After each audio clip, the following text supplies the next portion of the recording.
Usa sa mga epekto sa krisis sa food supply mao ang pagtaas sa presyo sa mga panaliton.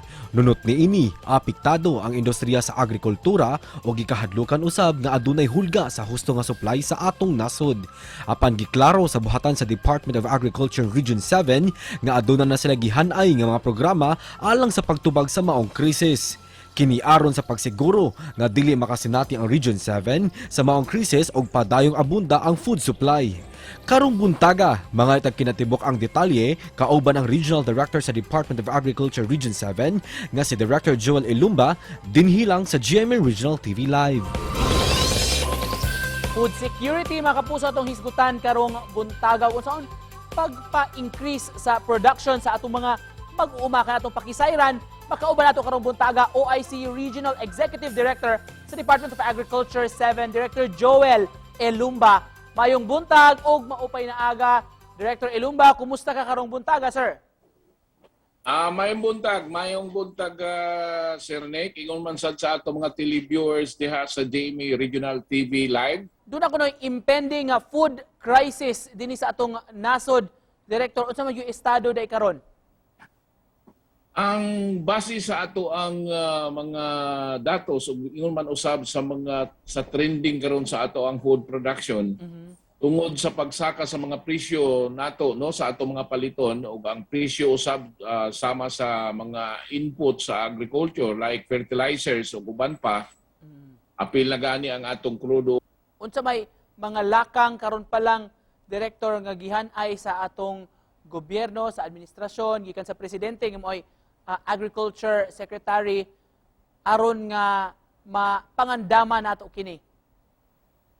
Usa sa mga kining marching order karon sa presidente nga mausay kasamtangan natong secretary sa Department of Agriculture ang kining gitawag nato nga increase sa ato ang local food production, no? Mayong nga itag local production ang ato gyud ng mga abot gikan sa atong kaumahan. Para nimo RD, achievable ra ni or mulanat pa ni maingon tag multi-year pa ni nga plano aron maingon nato nga food self-sufficient nata dinhi sa Pilipinas? Ang kini nga plano mahimo lang ni nato kung ang kita tanan magtinabangay, no? Di man gud mahimo lang nga moingon ta nga kaya ni nato sayon magkaistoryahon god nga moingon ta kaya nato ni pero nagsaka gihapon ang atong fertilizers ang mga agricultural inputs nato nagsaka siya ang presyo mura maglain kay paminawon nga moingon ka kaya gihapon himuon, no? So kinahanglan sa ni mga palisiya sa akong tan-aw mga palisiya nga kinahanglan sa nga mutabang sa atong mga mag-uuma. Adi unsa ka dakong hagit pud ni karon nga ang hulga sa ASF ingon man sa avian flu? Ang ato ang rehiyon, ang upat nato ka probinsya no dinhi sa Central Visayas, ASF o EI free pa gyud ta, no? Avian influenza free pa kita. Doon naman kana ito'y news lagi nga nabatian nato nga ang dumagiti kuno na nasudlan sa African swine fever pero dili gito tinuod, no? Adi, maghisgot lang ta sa supply sa pagkaon. Adi, kay doon na kuno mga fast foods, mga restaurants karon nga nagkuwang na kuno sa supply sama sa manok.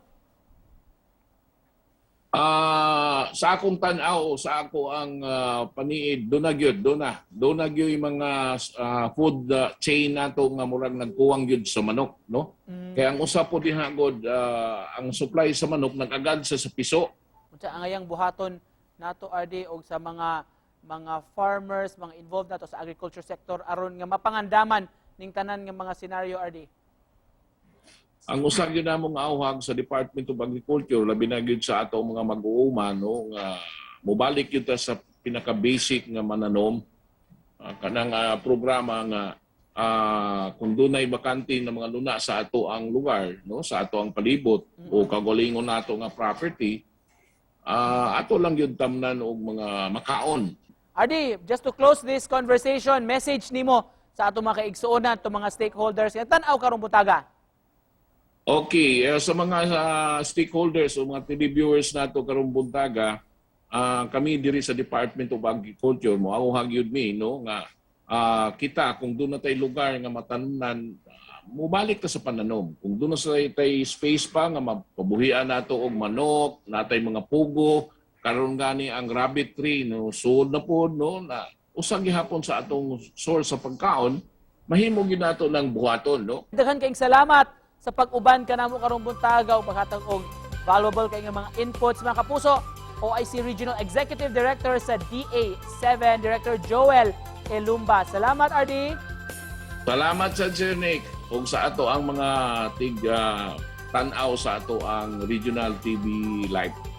Salamat, RD. Good morning.